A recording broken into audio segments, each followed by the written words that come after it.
Hello and welcome to episode 1 of the IDog63 show. This will normally be more of an interview format, but this is going to be a special edition. This is supposed to be a surprise for my brother Obie, and so maybe episode 2 will be a chance to get to do a real interview with Obie. But for this one, I'm just going to kind of go over some of my early memories of growing up and just kind of work through the process of what key points make Obie who he is, and we'll see where that ends up. So when I was thinking back to like earliest memories, it's kind of funny because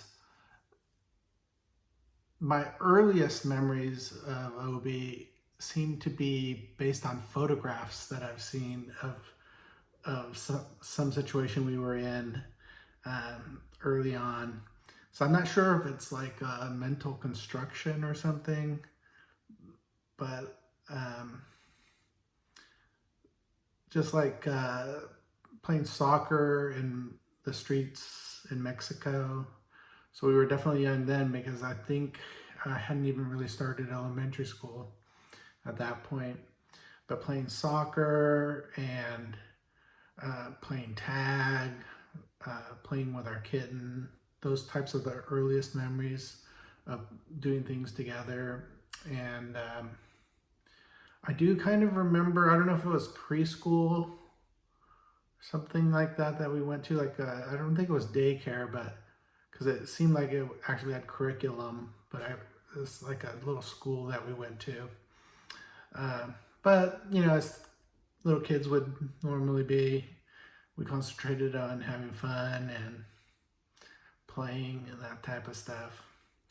Now, when we got a little older and we lived in San Diego and Bay Area, I definitely remember those events a little more clearly. And some of the highlights would be like the Christmas that we got the big wheel and the green machine. We spent a lot of time riding those things, and that was really a cool experience there at Edie's house in Berkeley. Obie had the big wheel, I had the green machine, which was a little longer, and I think the steering was with like 2 levers, and Obie had what was more the traditional big wheel trike type of thing. But boy, you know, we graduated into BMX riding. We played Atari, lots and lots of two-hand touch football. I mean, we would have named plays and trick plays where we could play against the kids in the neighborhood, and we'd have all that figured out in advance. So I definitely remember a lot of two-hand touch football. I guess I gave away our age a little bit by talking about Atari rather than Nintendo, but in my memory, yeah, we were playing like Pac-Man and Missile Command and Circus Atari and Breakout. And so we had our friends from school and some of our friends in common, Sergio, that we knew from motocross riding.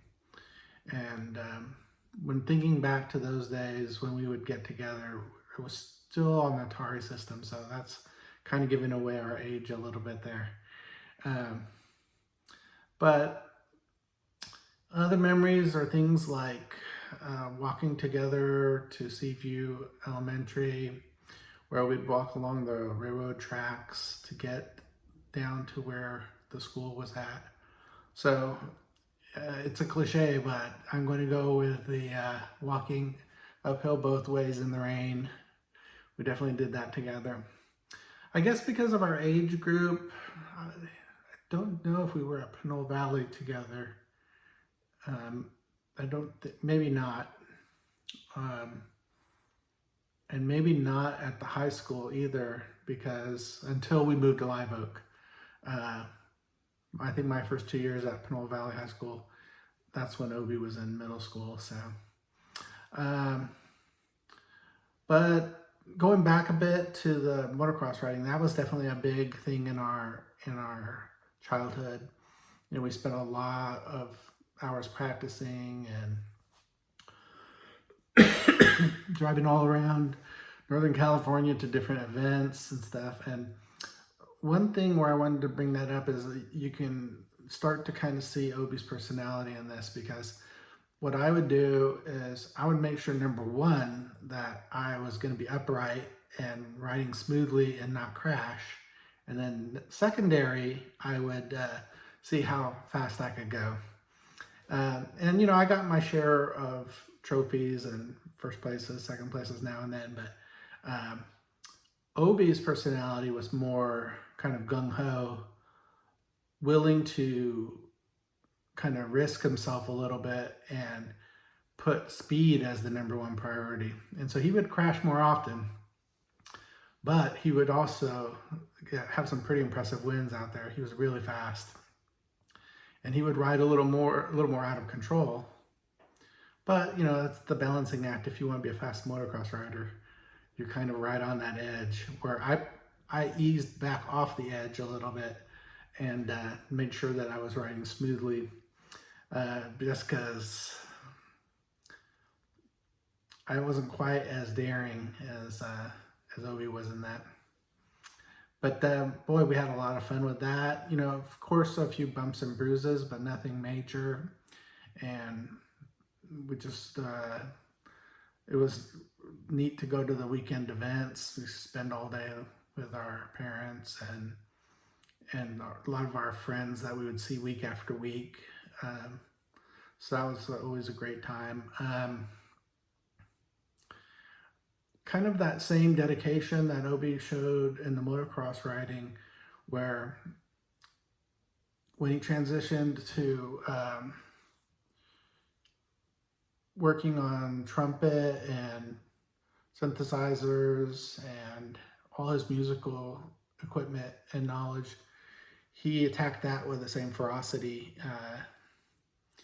Just, you know, endless practicing and being inventive. You know, he wasn't just content to just play the sheet music and that's it. You know, he was, even at an early age, he was doing his own compositions, his own songs, and that obviously has served him well now that his career is in that field. And so that's really nice. But I guess what catches me off guard now and then is just I think sometimes I have the tendency to kind of cruise a little bit and just go with the flow of life. And then Obie will tell me something that a new concept he's come across, or something that he's optimizing, like, you know, the 7 habits or time management or whatever. That doesn't even occur to me that those are things that I want to try to optimize until I hear about Obie and his success. And then I think, you know what, that's worth putting some effort into. So I think that's something I've taken to learn from Obie. And because he's self-motivated, he's always trying for self-improvement, he's always trying to help others. So those are great things that serve him well, and then it works out great for everyone in his sphere of influence. I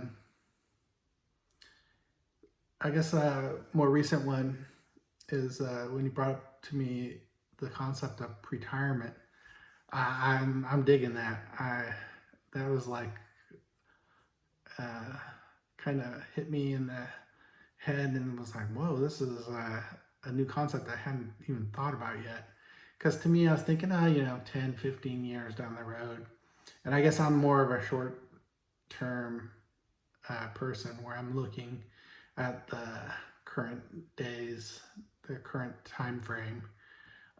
But you know, Obie's looking ahead. He's thinking well ahead, and he's planning and investing in himself, investing in his future.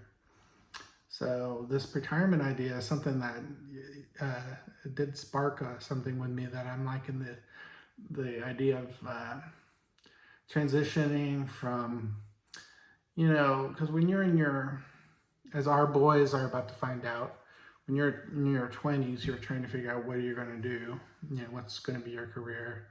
In your 30s, you're now trying to move up the ranks and become more of a senior person. 40s, you can kind of cruise based on those successes. But yeah, I think Obie just knows how to look forward and figure out ways that he can fine tune and optimize what he's doing. So that's something I'm going to take from him.